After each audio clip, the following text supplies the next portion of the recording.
तमाम हम्दो सलात उस पाक बेनियाज के लिए जिसने लफ्ज़ कुन से कायनात पैदा फरमाई और अपनी तख्लीक के अजीम कारनामे कायनात के सामने रखे।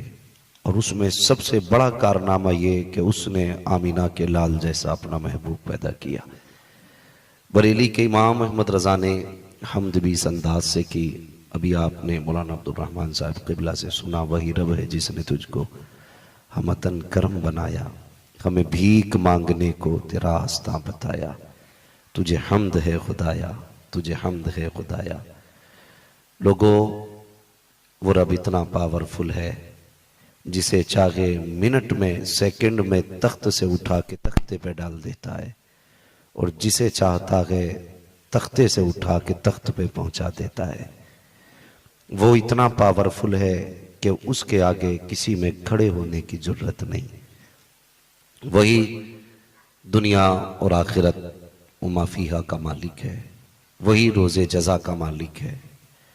उसकी शान ये है कि ना उसने किसी को जना, ना उसको किसी ने जना, ना उसकी कोई औलाद है, ना वो किसी का बाप है। सारी कायनात उसकी मखलूक है, सारी कायनात को उसी ने पैदा किया। और जिन लोगों को यह एहसास है कि हमारा रब अल्लाह है, वो उसके लिए सजदे भी करते हैं। 5 वक्ता नमाजों में अपने रब के आगे अपनी पेशानी झुकाया करते हैं, जिन्हें ये यकीन है कि हमारा रब अल्लाह है। अज़ीज़ाने मिल्लत इस्लामिया, वो देखने में किसी को नज़र नहीं आता, वो सुनता है, कान से पाक है, बोलता है, ज़बान से पाक है, देखता है, वो आँखों से पाक है।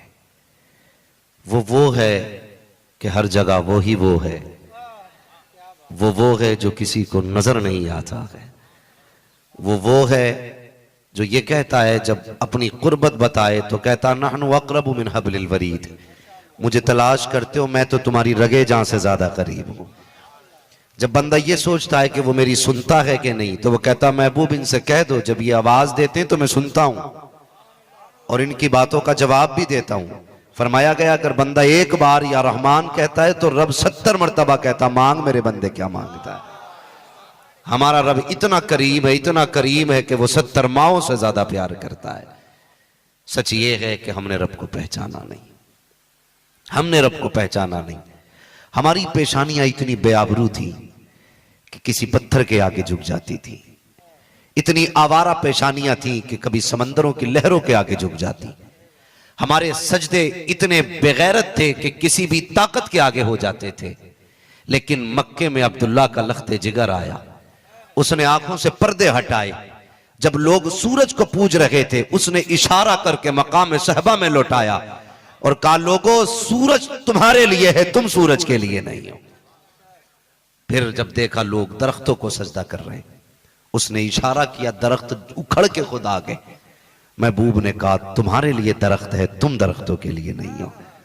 कोई चांद की चांदनी को झुक रहा था तो मेरे नबी ने ना पालने में लेट करके इशारा किया और उसका खिलौना बना के जमाने को दिखाया। कहा तुम चांद के लिए नहीं हो, चांद तुम्हारे लिए है। तुम चांद के लिए नहीं हो, चांद तुम्हारे लिए है। बरेली के इमाम ने यही तो कहा था, चांद झुक जाता जिधर उंगली उठाते महद में, क्या ही चलता था इशारों पर खिलौना नूर का। उसने कायनात बनाई, उसका शुक्र है। बड़ी नेमतें उसने दी, माँ बाप दिए, परिवार दिया, खानदान दिया, रिश्ते दिए, कितना बड़ा कर्म किया। यकीन करें कोई चीज उसने फजूल दुनिया में पैदा नहीं की है। अगर उसने परिंदे ना बनाए होते तो दुनिया में जी नहीं लगता। जंगलों में हरियाली तो होती, खुशहाली नजर नहीं आती।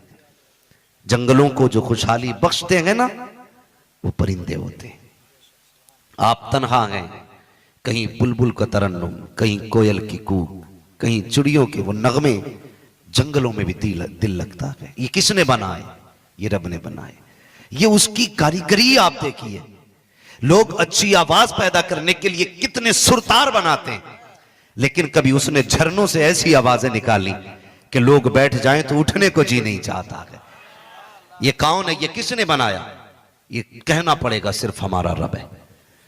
एक तस्वीर बनाने के लिए आपको दीवार की जरूरत होती है, कलर की जरूरत है, पेंट की जरूरत है। आप एक मकान बनाइए, एक मकान बनाने के लिए ईंट अलग से लेने पड़ेगी, सीमेंट अलग से लाना पड़ेगा, राड सरिया अलग से लाना पड़ेगा, सीमेंट गिट्टी मोरम अलग से लाना पड़ेगा। लेकिन उस रब की कारीगरी पे कुर्बान जाएं जिसने पानी के एक कतरे से 6 फीट का इंसान बना दिया, लेकिन हड्डी अलग से नहीं मंगाई, बाल का मटेरियल अलग से नहीं मंगाया गया, उसी पानी से खून पैदा किया, उसी पानी से गोश्त बनाया, उसी पानी से ये खूबसूरत जिस्म बनाया, उसी पानी से मजबूत आजा बनाए। और जब उसकी कारीगरी आप देखें, सबकी आंखें बनाई लेकिन तवाजुन बरकरार रखा, सबकी आंखें आगे बनाई है, किसी की आंख आगे पीछे नहीं की गई है, आंखें सब एक जगह हैं लेकिन चेहरे नहीं मिलते। एक इतनी सी जगह में उसने कैसी कारीगरी की है, करोड़ चेहरे देख लो, कोई चेहरा किसी से नहीं मिलता है। और बड़ी बात करूं, चेहरा तो बड़ी चीज है, आज दुनिया तहकीक करके यहां पहुंची है कि साइन मिल सकते हैं, चेहरे भी आप बनवा सकते हैं, लेकिन अंगूठा ले लो, ये कभी नहीं मिला करता है किसी से, किसी से नहीं मिलता। कितनी मशीनें बनाई गई, कितने तरीके निकाले गए, कितनी आइडिया बनवाई गई, सब थक गए आकर के, फिर झुकना पड़ा रब की कारीगरी के आगे। आज आईएएस भी है तो अंगूठा लगा रहा है, आईपीएस है तो अंगूठा लगा रहा है। उसने इतने से अंगूठे में कारीगरी की, यार उसकी कारीगरी के कुर्बान जाओ। उसने कौवे बनाए तो सारे एक से बना दिए, लेकिन जब अंगूठे बनाए तो अरबों खरबों लोगों के अंगूठे बनाए, किसी का अंगूठा एक दूसरे से नहीं मिलता है। कौन है ऐसी कारीगरी करने वाला? तो कहना पड़ेगा वही रब है जिसने तुझको हमतन करम बनाया, हमें भीख मांगने को तेरा आशना बताया। अपने रब को पहचानो, कभी सजदे करो तो ये सोच के करो कि उसके जैसा कोई नहीं है, वो किसी के जैसा नहीं है। लम यलिद वलम यूलद, न उसको किसी ने पैदा किया है, न उसने किसी को जना है। वो बेनियाज है, जिस दिन आवाज देगा कुल्लु मन अलैहा फान, सब कुछ फना हो जाएगा। वयबका वजहु रब्बिका जुल जलाली वल इकराम, सिर्फ अल्लाह की जात बाकी रहेगी। हैरत होती है, लोग कभी कभी अपने रब से लड़ते हैं, हिम्मत नहीं है किसी में लड़ने की, ताकत नहीं है। तेरी मेरी औकात क्या है? जिब्रील जैसा फरिश्ता जिसके आगे तेज सांस नहीं ले सकता है, तेरी मेरी औकात क्या है? अपने रब को पहचानो, वो पावरफुल है, वो पावरफुल है, वो ऐसा पावरफुल है तुमने नहीं देखा। उत्तराखंड के अंदर मुसलमानों को 30 दिन की मोहलत दी गई, वो कहा गया था 30 दिन में घर खाली कर लो वरना हम करा लेंगे। 30 नहीं 15 दिन लौट के आए थे। ऐसा सैलाब उसने भेजा कि जो घर से निकालने की बातें कर रहे थे वो घर से बाहर खड़े हैं। उसकी गैरत और उसकी रहमत को चैलेंज मत करना। अगर वो अपनी पे आ जाए तो 1 सेकंड में पूरी कायनात को सजदे में गिरा देगा। वो पावरफुल है, उससे ना टकराना। लोगों, वो रब है, वही है जो मां के शिकम के अंदर तुम्हें जिंदा रखता है। लोग कहते हैं कि आसमान पे जाओगे तो दम घुट जाएगा, ऑक्सीजन नहीं। पानी में चले जाओ तो बिना ऑक्सीजन जिंदा नहीं रह सकते। एक ऐसा कमरा जिसमें कोई सुराख ना हो, उसके अंदर चले जाओ तो आप जिंदा नहीं रह सकते। वो कैसा खालिक है? वो 3 संदूकों के अंदर मां के शिकम में बच्चे को जिंदा रखता है। धड़कनें भी रहती हैं, सांसें भी रहती हैं। उस रब को मानो, उस रब की इबादत करो, उस रब को राजी करो, वही तुम्हारा रब है। उसी से अपनी लो लगाओ। वही रब है जिसने मुस्तफा जैसा पैगंबर पैदा किया, वही रब है जिसने हुसैन जैसा जिगर वाला पैदा किया। अगर मौत को उसने पैदा किया है तो अली असगर जैसा जिगर वाला भी उसने पैदा किया। अगर मौत उसने बनाई है तो अली अकबर जैसा बहादुर भी उसने बनाया है। ये सब उसकी तख्लीक और कारीगरी के नमूने हैं। हाँ, मौत कहती है सब देख के मुझे डर जाते हैं, लेकिन करबला में मौत भी हुसैन के आगे हाथ बांधे खड़ी थी। मौत के माथे पे अगर पसीना था तो वो करबला में आया था। लोगों, मैं इसीलिए कहता हूं अगर मौत को रब ने पैदा किया है तो फिर हुसैन को भी रब ने पैदा किया है। उस रब को मानो, उसी रब से मांगो, वो देता है। उस रब की इबादत करो। हमारा रब कौन है? सारे बोले कौन है? सारे बोले कौन है? हमारा रब, हमारा रब, हमारा रब, अभी सारे नहीं बोल रहे, अपने रब को पुकारो। अगर गाली बकने से बंदा गंदा हो जाता है तो रब का नाम लेने से बंदा जन्नती हो जाता है। हाँ, तुम नहीं जानते रब ने महबूब को पैदा किया। जब रब ने महबूब को पैदा किया, अल्लाह अकबर, तो जानते हो जब जिस्म बख्शा तो रब ने फरमाया महबूब बता तो 70 साल तक सजदे में क्या कहता रहा? तो रब महबूब ने कहा था मालिक पहले 70,000 बरस मैंने कहा था सुबहान अल्लाह सुबहान अल्लाह। रब इतना राजी हुआ, फरमाया जा ये इनाम तेरी उम्मत को दे रहे हम, ये इनाम तेरी उम्मत को दे रहे हैं। मालिक क्या मिलेगा? कहा तू सजदे में गिर के मुझे पाक कहता रहा, जा ये इनाम तेरी उम्मत को बख्शा। तेरा जो उम्मती मुझे पाक कहेगा, मेरी तस्बीह बयान करेगा ना, तो मैं उसको पाक कर डालूंगा, मैं उसको पाक कर डालूंगा। ये रब का एहसान है, ये इनाम है, रब का करम है। मुझे सच बताइए हमारी औकात क्या है? औकात क्या है? अगर किसी बंदे का पेशाब बंद हो जाए ना, सिर्फ पेशाब, तो पूरी दौलत लगा देता है, पूरी संपत्ति में आग लगा देता है। लेकिन दौलत से कुछ नहीं होता, होता वही है जो रब चाहता है। मेरे कई सारे डॉक्टर्स दोस्त हैं जिनसे मेरी गुफ्तगू होती है, दीनदार डॉक्टरों से मेरी दोस्ती है। उनसे नहीं जो लूट खसोट करते हैं, उनसे नहीं जो मरने के बाद 3 दिन ऑक्सीजन लगा के 3 लाख का बिल बना के मरने वाले के हाथ में देते हैं। खुदा की कसम मेरी दोस्ती भी उन डॉक्टरों से है कि मुसलमानों नहीं बल्कि लोगों का ये सोच करके इलाज करते हैं पेशेंट जरूर है लेकिन खुदा का बंदा है। अगर तुम्हारे बीच कोई बंदा डॉक्टर हो, मेरी गुजारिश है तुम 6 दिन दवा के पैसे लिया करो, 1 दिन रब की रजा के लिए फ्री इलाज कर लिया करो, फ्री इलाज कर लिया करो। उन डॉक्टरों से मेरी बात हुई, कहने लगे जनाब, मैं कहता हूं बताओ तुमने दुनिया को कैसा पाया?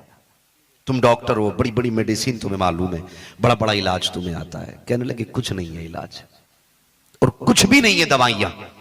मैंने कहा उन्होंने कहा अब्दुल रहमान साहब सुने जरा दिल से इस बात को। उन्होंने कहा बड़े बड़े हमने केसेस देखे, कई बार ऐसा हुआ कि बंदा इतना मरीज था, हमने कहा ये तो मर ही जाएगा, लेकिन वो जिंदा वापस गया। और कई बार इतने कम मर्ज लेके लोग आए, हमने कहा इसको क्या होना, ये तो एक खुराक में ठीक। कहने लगे लेकिन वो बचे नहीं। हमने ये तजर्बा किया, दवाइयां किसी को नहीं बचाती हैं, बचाता सिर्फ अल्लाह है, बचाता सिर्फ अल्लाह है।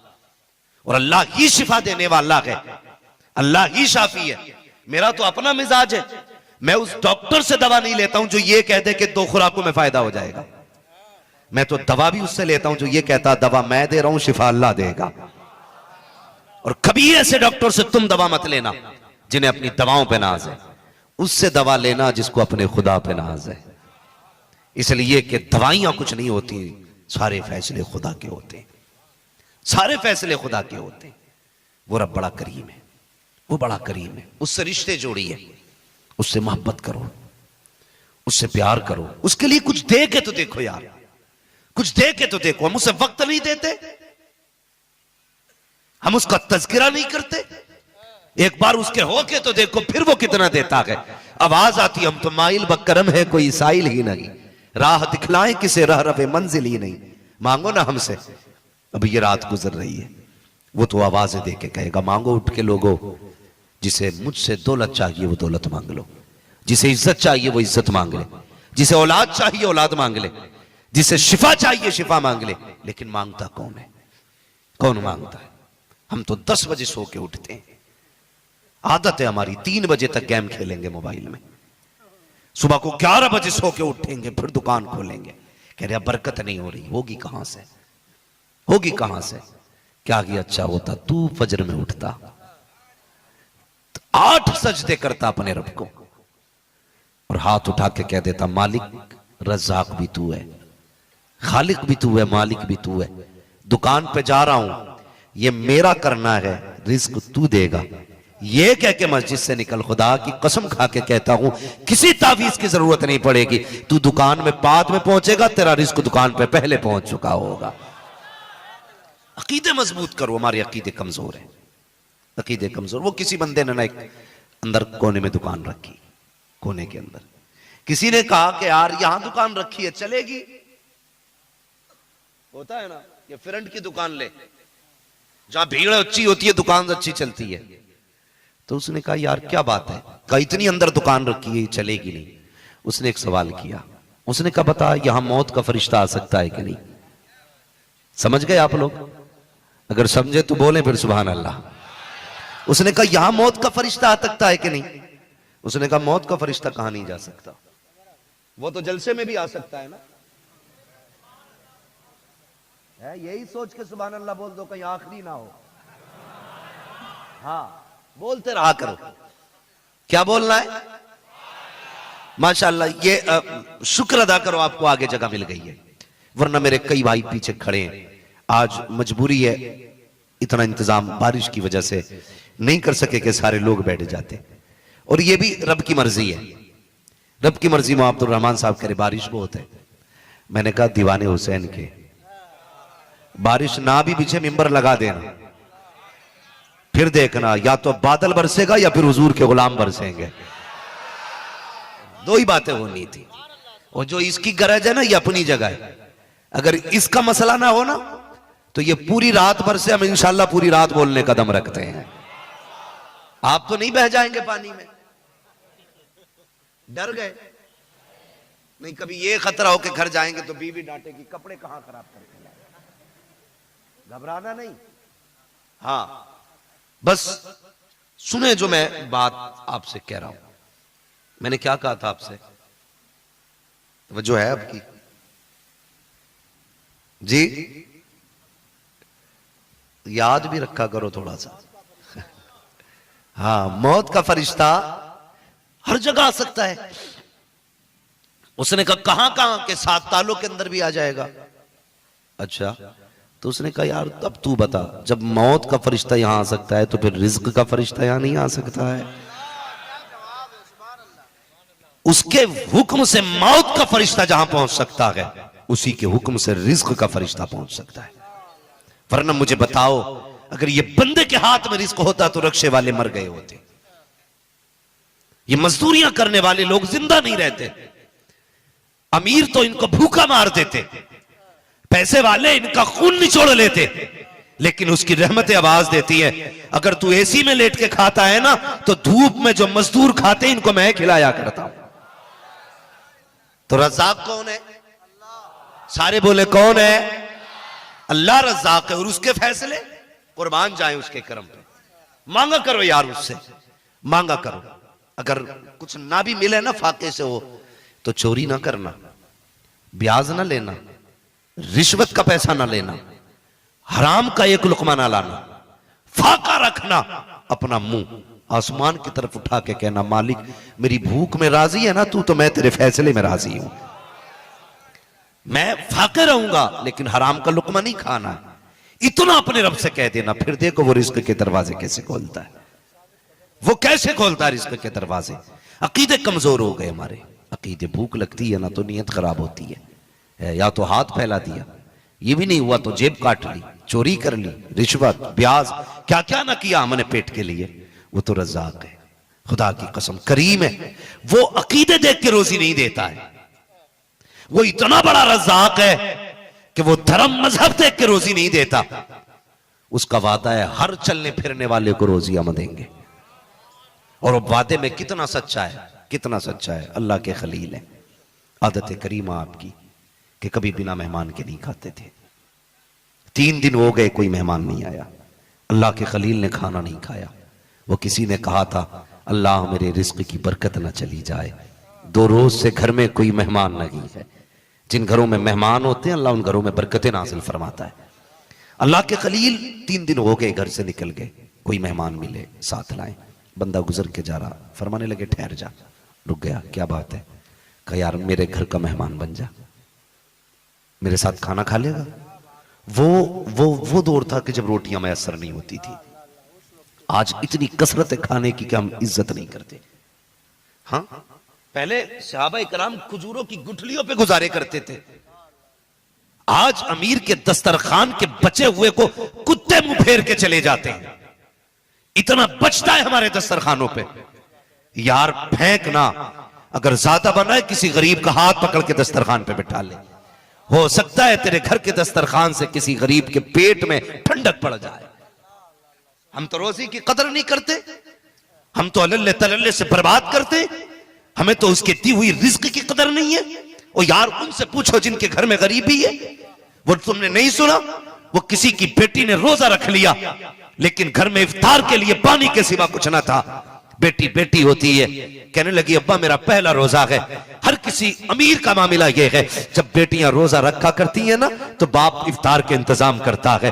बाप गरीब था, बेटी ने इतना का गर्दन झुक गई, सोचने लगा क्या करूं। पता किया शहर में किस अमीर के घर की तरफ से आज इफ्तारी का ऐलान है। अल्लाह अकबर, पता चला फला अमीर ने इफ्तार का ऐलान किया है। अपनी बेटी को साथ लेके चला। बेटी ने कहा था बाबा कहां लेके जा रहे हो? कहा बेटी तेरे रोजे की खुशी में फला शख्स ने इफ्तार का इंतजाम किया है। बाप भी बड़ी गैरत वाला होता है, अपनी अना का सौदा नहीं करता है। बेटी को लिया, साथ पहुंच गया उस अमीर के दरवाजे पर, बेटी को बैठाए रखा। बेटी को पता नहीं था हो क्या रहा है। खुदा की कसम इफ्तार का वक्त आया, बच्ची ने इफ्तारी की। जब जाने लगी बेटी ने कहा था अब्बा ये इतना बड़ा एहतमाम किसके लिए? बाप की आंख में आंसू आए। कहा बेटी तेरे रोजे के लिए था। मैं कहना चाहता हूं और रमजान रमजान उम्रा करने वालों, हर साल बार बार शौक में जाने वालों, नाम पैदा करने के लिए मक्के मदीने में शामें गुजारने वालों, तुम्हें खुदा का वास्ता उम्रा करने बाद में जाना, रमजान में गरीब की इफ्तारी का इंतजाम कर जाना, किसी गरीब की सहरी का इंतजाम कर जाना। दावे के साथ कहता हूं मक्के के अंदर हरम में बैठ करके ज़मज़म से इफ्तार करने में वो नेकी नहीं मिलेगी जो तेरे दिए हुए पैसे से गरीब की इफ्तारी से अल्लाह तुम्हें नेकी अता फरमा दे। अल्लाह, नारे तकबीर, नारे रिसालत, जिक्र इमाम हुसैन मसला के आला हजरत, नारे तकबीर, नारे रिसालत। भाई इंतजाम करो, खिलाया करो गरीबों को, कदर किया करो खाने की। कितना खाना फेंकता है, कभी कभी रोने लग जाते हैं हम लोग, खुद रोते हैं। इसलिए नहीं कि हम फाके से हैं। जब किसी के बच्चों को खाने के ढेर से पॉलिथीन के अंदर खाने की चीजें तलाश करते देखते हैं तो रोना आता है। हमारी कौम पर कुछ लोगों पर इतना पैसा है कि उनके कुत्ते 10-10 हजार का खाना खाते हैं, और कोई गरीब ऐसे भी हैं जो रात को भूखे सो जाते हैं। बंदे हो रब के यार, जगह पैदा करो दस्तरखान में, खिलाया करो लोगों को और शुक्र अदा किया करो। जब तुम किसी गरीब को देखो ना, उसके सर पे हाथ रख दो, सहारा बन जाओ। और तुम्हारे दरवाजे पे कोई आए ना तो उसे देख के अल्लाह का शुक्र अदा किया करो। ये कहा करो मालिक तेरा शुक्र है, यार रो भी दिया कर किसी फकीर को देख के, ये सोच के रो दिया कर शुक्र है तूने इतना दिया है कि मुझे देने वाला बनाया है, मांगने वाला नहीं बनाया है। ये सोच के भी दे दिया करो। हम 10 हजार का जूता पहन लेते हैं लेकिन गरीब से मुंह फेर के निकल जाते हैं। वो सिग्नल, मस्जिद के दरवाजे, जुमे का दिन, लोगों की भीड़ में हाथ फैले हुए हम नहीं देखते। दे दिया करो, दिया करो अल्लाह की बारगाह में। वो करीम है, वो तुमसे तुम्हारा नहीं मांग रहा है, वो अपना दिया मांग रहा है, उसी का दिया हुआ है। और तेरे दरवाजे पे जो आया है ना वो खुद नहीं आया, उसे रब ने भेजा है। और जब उसने तुझे रिस्क दिया है, तेरी खुराक कितनी रोटी थी? 3 रोटी, बहुत ज्यादा 5 रोटी। कितना खा लोगे एक वक्त में? 10 रोटी। कमाते कितना हो? रोज की 100 रोटी। जितना आप सुबह से शाम तक कमाते हो उससे कितनी रोटी मिल सकती है? आपके परिवार के पेट से भी बच जाएंगी, इतनी रोटी मिल जाती है। लेकिन कभी तुमने सोचा वो इतना क्यों देता है? तो सुने, कभी वो लेके आजमाता है, कभी वो दे के आजमाता है। पहचानो अपने रब को। कभी वो, बात समझ रहे ना मेरी जो मैं बोल रहा हूं, कभी वो लेके आजमाता है, कभी वो, आप बोले, कभी वो दे के आजमाता है। ये जो सामने वाले बंदे ना, ये थोड़ा सा जिंदा रहे, पीछे वाले खाली देखते भी रहेंगे, काम चलता रहेगा, आप बोलते रहिएगा जब मैं पूछा करूं आपसे। कभी वो लेके आजमाता है, कभी वो दे के आजमाता है। जब कभी खाली हाथ करता है तो वो देखता है, देखूं ये सब्र करेगा या ताने देगा। और जब वो देता है तो ये आजमाता है, देखूं ये शुक्र करेगा या अय्याशी करेगा। वो दोनों तरीकों से आजमाता है। खाली हाथ हो तब भी उसे राजी करना, जेबें भरी हो तब भी उसे राजी करना। यार हमारी अपनी भूख 3 रोटी थी, वो 50 रोटी दे रहा है, तो हमारे लिए तो नहीं हो सकती ना। वो किन के लिए? वो कहता अब देख तेरे घर में कोई भूखा तो नहीं, अगर भूखा है तो कुछ रोटी उनमें तकसीम कर दे। अगर घर वाले फारिग हो गए तो फिर अपने रिश्तेदार देख, उनमें कोई फाके से तो नहीं है। हजरत कई बार देखा जाता है बंदे के खुद कपड़ों पे मक्खी नहीं बैठती है और सगी बहन पड़ोस के घर में बर्तन धो के गुजारे करती है। लानत हो ऐसी अमीरी पे। एक बाप की औलाद हो दोनों, तू और तेरी बहन, और कितना फर्क हो गया है। तेरे कपड़ों पे मक्खी नहीं बैठती और बहन को कभी मुंह धोने तक की फुर्सत नहीं मिलती। किसके लिए थी ये दौलत? तुम तो अपनी जायदाद पे अब सांप बन के बैठ गए कि इसमें बहन का कोई अधिकार, कोई हक ही नहीं है। और रिश्तेदारों को देखा करो यार, अगर कोई लेने वाला ना हो कभी हॉस्पिटल चले जाया करो, हॉस्पिटल चले जाया करो। मेरे पास मैसेजेस आते हैं, लोग अपनी अपनी रिक्वेस्ट करते हैं कि बेटी हॉस्पिटल में बढ़ती है, इलाज के लिए पैसे नहीं है। तो मैं सोचता हूं कि ये दुनिया में अकेला है, परिवार में कोई नहीं है, या सारे इतने मोहताज होंगे? मैं जानता हूं रब ने सबको बराबर बराबर नहीं रखा है, किसी को कम दिया है, किसी को, ये उसके फैसले। एक भाई कलम से लाखों कमा लेता है, दूसरा सगा भाई है जो ठेला लगा के बाजार में खड़ा रहता है। तुम देखोगे बारिश के मौसम में अमीर ठाट के साथ कमरे में लेटा है, गरीब पन्नी ओढ़ के ना रेनकोट पहन के भी फल बेच रहा है, क्योंकि उसे मालूम है अगर मैं बारिश में नहीं निकला मेरे बच्चे भूखे सो जाएंगे। बताओ क्या बिगाड़ा था इस गरीब ने अल्लाह का? कोई गलती थी? या जिसको अल्लाह ने कलम से लाखों पैदा कराए हैं उसने कौन से 4 चांद लगाए थे? सोचो तो सही। ना इसने कुछ बिगाड़ा, ना उसने कुछ भला किया, मगर वो कहता है ये मेरे फैसले, जिसे चाहता हूं महलों में रखता हूं, जिसे चाहता हूं ठेलों पे रखता हूं, लेकिन ये इनके लिए नहीं, ये तेरे लिए। कभी ऐसा भी किया कर, तुझे मालूम है ना मेरा पड़ोसी गरीब है, मेरे घर में इतना है कि 6 महीने भी कमाने ना निकलूं तो मेरे बच्चे चैन से खाएंगे, लेकिन पड़ोस में इतना गरीब लेटा है, अगर वो बारिश में नहीं निकला तो बच्चे सो जाएंगे। यार कभी जेब से पैसे निकाल, जा कभी पड़ोस में बैठने के लिए, कभी उसकी बेटी को बेटी समझ के उसके हाथ में पैसे दे दे, कभी दावत कर उसकी भी, आ मेरे घर पे खा के जा। कसम खा के कहता हूं यार, तुम सोने के लुक़मे खा लो तब भी इतना दिल सुकून में नहीं होगा जितना आगे को उठा करके किसी गरीब को खिलाने में अल्लाह सुकून दे देता है। तो अगर वो ज्यादा दे तो शुक्र करना, कम दे तो सब्र करना। ये फैसले किसके हैं? जोर से किसके हैं? करेंगे ना इंशाअल्लाह, हिस्सा रखेंगे दूसरों का। भाई मैं अगर 10,000 का भी कुर्ता पजामा पहन लूं या 10 करोड़ का पहन लूं, मुख्यमंत्री बन जाऊं या कुछ भी बन जाऊं, जब मौत आनी है ना तो जाना मिट्टी में। कोई मुंह में सोना दबा के नहीं जाएगा, कोई मुट्ठी में जेवर दौलत लेके नहीं जाएगा। वो कैसा पावरफुल है, वो कहता देख खाली हाथ भेज रहा हूं, खाली हाथ बुलवाऊंगा, तू दुनिया में कुछ भी कर ले, मेरे पास आना है ना तो यूं ही आना है। इतना फर्क था, जब पैदा हुआ था तो यूं था, और जब आएगा तो फिर यूं होगा, दिखा के जाएगा कि मैं कुछ लेके नहीं जा रहा हूं, मैं कुछ लेके नहीं जा रहा हूं। फिर क्या था, जब आया था मुट्ठी बांध के क्यों आया था? गोया वो कह रहा था लोगो मेरी मुट्ठी खाली ना समझना, इसमें मोहम्मद का दामन लेके आया, हुजूर का दामन लेके आया हूं। सारे कह दो सल्लल्लाहु अलैहि वसल्लम। जब भी हुजूर का नाम आया करे दरूद पढ़ लिया करो, दिल दिल में पढ़ लिया करो, पढ़ा करो जरूर भाई। तो ये जिंदगी है हमारी, कितना करोगे? लोग पूरी जिंदगी, कभी किसी की भूख मिटी है? मुझे तो नहीं लगता। 9 के 99, 99 के 9,000, 9,000 के 9 लाख, 9 लाख के 90,000, 90,000 के करोड़ करने के चक्कर में बंदा क्या होता है? पूरी कट जाती है, पूरी कट जाती है। कनात किया करो, सब्र किया करो, थोड़े पे सब्र करो, ज्यादा पे अभी नहीं बोल रहे सारे, ज्यादा पे। मुझे बताओ, कटती गरीब की भी है, कटती अमीर की भी है। फर्क इतना है, गरीब की सुकून से कट जाती है, अमीर की बेचैनी में कटती है।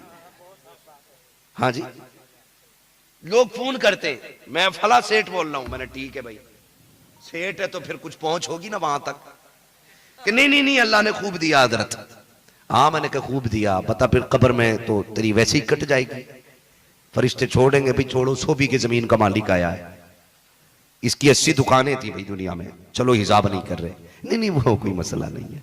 मैंने कहा सुन ये कोई जमींदारी नहीं है, जमींदारी सच्ची तो हुजूर की गुलामी में है। दौलत कितनी पैदा कर लो यार, ये कब्र में काम नहीं आएगी, कब्र में वही काम आएगी जो हुजूर की गुलामी की होगी, जो हुजूर की गुलामी की होगी। तो भाई पूरी जिंदगी तो कटी जानी है, अगर आपके पास ज्यादा है ना तो खर्च किया करो। हॉस्पिटल जाओ, वहां देखो लोग एक एक गोली को तरस रहे, एक एक टेबलेट के लिए परेशान है। लोग फोन करके कहते नींद नहीं आ रही हजरत, मैंने कहा गर्मी बहुत है भाई, क्या नहीं मेरे रूम में तो एसी लगा है। तो मैंने कहा कभी कभी हंसता हूं, मैं कहता हूं तुझे किसने बताया, नींद एसी से नहीं आती है, नींद रब के करम से आया करती है। किसी की हाय ना ले, किसी की बद्दुआ ना ले, फिर लेट के देख अल्लाह तुझे पत्थरों पे नींद अता कर देगा। और दिल दुखा के, किसी गरीब को सता के, किसी की हक मार के, जेब काट के, आंखें फोड़ के जब रात को लेटेगा ना 20,000 कमा के, नींद नहीं आनी है, फिर तो गरीब की हाय करवटें दिलाया करती है, दिल बेकरार रहता है। वो कहा था किसी ने ना, फुटपाथ पे सो जाते हैं अखबार बिछाकर, मजदूर कभी नींद की गोली नहीं खाते, इसलिए कि वो किसी का दिल नहीं दुखाते, वो किसी का दिल नहीं दुखाते हैं। अल्लाह ताला हमें अपनी रजा के लिए काम करने की तौफीक अता फरमाए। बैठेंगे, अगर आप बैठे तो मैं गुफ्तगू आगे बढ़ाऊं, उठ के तो नहीं जाएंगे, मुझे जैसा अरकान कमेटी का हुक्म होगा मैं वैसा करूंगा। अगर यहां पे इस माइक का कोई छतरी का इंतजाम हो, छाता वगैरह का, हाँ तो आप उसका मशीनों का इंतजाम करें, मैं थोड़ी सी गुफ्तगू आगे करूं। देखो आज लगता है कि ये भी बरस के देख रहा है, जब जरूरत थी ये तब करबला में नहीं बरसा था, आज जरूरत नहीं है तो जम के बरस रहा है। हाँ मगर बात क्या है, ये भी ना ये देख रहा है कि जब पानी की जरूरत थी तब ना बरस के मैंने इम्तिहान लिया था, आज ज्यादा बरस के इम्तिहान ले रहा हूं। कितने लोग उठ के जाएंगे, जरा हाथ उठा के बता दे। कोई उठ के नहीं जाएगा, सुभान अल्लाह। हाँ जो लोग बुखार उखार के पेशेंट हैं वो देखो कोने गोशे पकड़ने लगे, है ना, मर्जी है फिर जो जहां को। क्या इरादा, सफर आगे किया जाए? तवज्जो है, जरा कह दें या रसूल अल्लाह, और जोर से और तड़प के। मैंने क्या कहा था, अल्लाह के खलील रास्ते में खड़े, उस वक्त रोटियां इतनी ज्यादा नहीं थी, मिल जाती तो खा लेते थे, नहीं मिलती थी तो सब्र करते थे, मिल जाए तो शुक्र, ना मिले तो सब्र कर लिया करते थे। अल्लाह के खलील ने हाथ पकड़ा, मेरे घर खाना नहीं खा लेता? उसने कहा क्यों नहीं, आप अगर कहें तो मैं खाना खाने के लिए तैयार हूं। अल्लाह अकबर, जब इतना सुना फरमाने लगे चल मेरे घर चल, हाथ पकड़ा अपने घर लेके गए। जब आप घर लेकर के गए दस्तरखान पे बैठ गए, मैंने कहा हमारा रब कैसा रज़ाक है, इस पे जरा गौर कीजिए। दस्तरखान पे बैठे फरमाने लगे कि एक काम कर। कहा क्या? कहा एक काम कर, खाना लुकमा खाने से पहले तुझे मेरे रब का नाम लेना पड़ेगा। उसने कहा रब का नाम लेना पड़ेगा, मैं तो तुम्हारे रब को नहीं मानता हूं। उसने कहा अगर नहीं मानता ना तो फिर खा नहीं सकता है। उठ के चल दिया, खाना नहीं खाया। जैसे उठ के गया रब ने जिब्रील को भेज दिया, जाओ मेरे जिब्रील जाओ जाके मेरे खलील से कह दो अपना लुकमा बाद में मुंह में डालना, पहले जो नाराज होके गया है उसको मना करके लाओ। अल्लाह अकबर। अल्लाह के खलील उठे, जाके कहने लगे चल यार खाना खा ले। कहा तुमने तो भी मना किया था। कहा मैंने मना किया था लेकिन अब चल मैं बुलाने आया हूं। कहा तुमने ये कहा था अगर रब का नाम लेगा तब खाऊंगा, अगर नाम नहीं लेगा तो नहीं खा सकता। कहा मैं खा तो लूंगा लेकिन नाम नहीं लूंगा। अल्लाह के खलील ने कहा था मत खा मत ले नाम, लेकिन खाना खा ले। कहा इतनी जल्दी तेवर कैसे बदल गए? तो खलील ने कहा था जिस रब की रजा के लिए मैंने तुझे हटाया था उसी ने कहा है अगर वो नहीं आएगा तो तू नहीं खाएगा। वो तो ये कहता है मैंने 70 साल खिलाया, कभी मैंने उससे अपना नाम न लिवाया, तू नबी होकर के कैसे शर्त लगा सकता है? चाह कलमा भले नहीं पड़ता है लेकिन बंदा तो वो भी खुदा का है। अल्लाह, नारे तकबीर, नारे रिसालत, नारे हैदरी, नारे हैदरी, मसलक आला हजरत, इश्क मोहब्बत, इश्क मोहब्बत। बंदा तो वो भी खुदा का है। मैंने इसलिए कहा था अल्लाह रज़ाक है। ओ यार अल्लाह से मांगा करो। अस्सलामु अलैकुम व रहमतुल्लाहि व बरकातहू।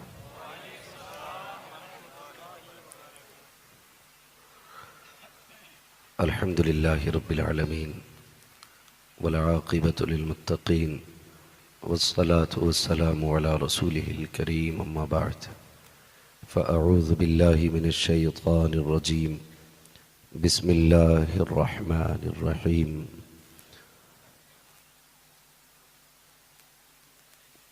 क़ुल हुवल्लाहु अहद अल्लाहुस समद आमन्तु बिल्लाहि सदक़ल्लाहु मौलानल अज़ीम व सदक़ रसूलुहुन नबियुल उम्मियुल मुतीउल मुबीनुल मुईनुल करीम व नहनु अला ज़ालिका लमिनश शाहिदीन वश्शाकिरीन वल्हम्दुलिल्लाहि रब्बिल आलमीन। या खुदा बहरे जनाबे मुस्तफ़ा इमदाद कुन, या रसूल अल्लाह उस बहरे खुदा इमदाद कुन, या शहीद करबला या दाफ़िए करबो बला गुल रुखा शहज़ादे गुल को क़बा इमदाद कुन।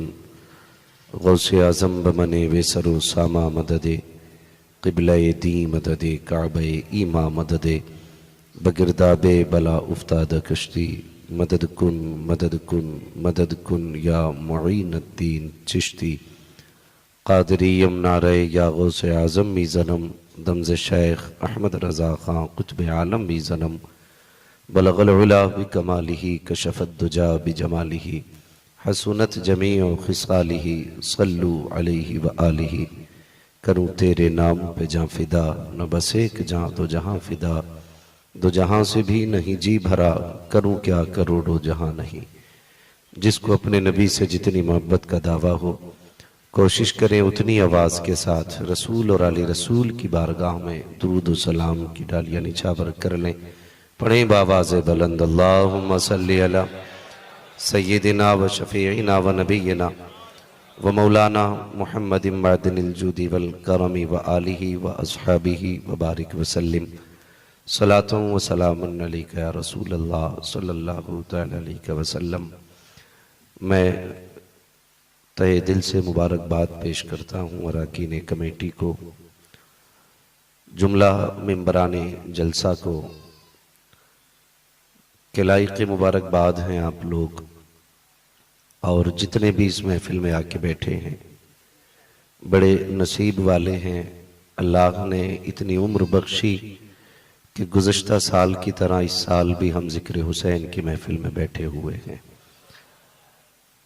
वो किसी ने कहा था ये कि जिसे चाहा दर पे बुला लिया, जिसे चाहा अपना बना लिया, ये बड़े कर्म के हैं फैसले, ये बड़े नसीब की बात है।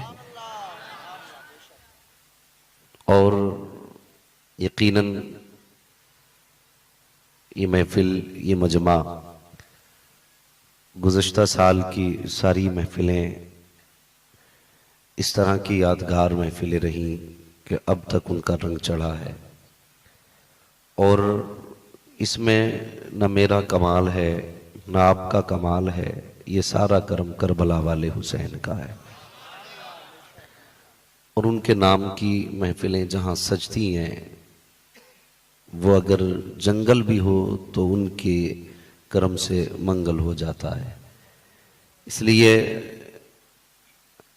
मैं तो दुआ गो हूँ, अल्लाह करे जब तक हम जिंदा रहें अली के लालों का तज़किरा करते रहें, जब तक हमारे जिस्म में सांसें बाकी रहें, हर सांस मुस्तफ़ा और उनकी नस्ल की मोहब्बत की खुशबू दे।